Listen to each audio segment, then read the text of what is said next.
Hello hi అండి. ఈరోజు అయితే మా ఎన్ఎస్సి క్యాంప్లో వినాయక చవితి చేస్తున్నాము. చాలా బాగా చేశారు. డెకరేషన్ అయితే చాలా బాగుంది. వినాయకుడు కూడా ఓకే. అదిగోండి ఇక్కడంతా అంటే మహారాష్ట్ర ఛత్రపతి శివాజీ అది నిలబడి సరే రా ఇట్లా దగ్గర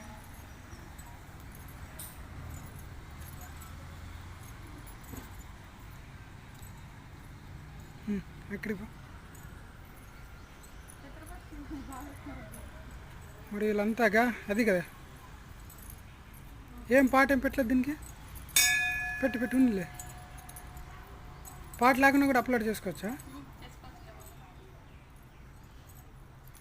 నిలబడిడా ఇది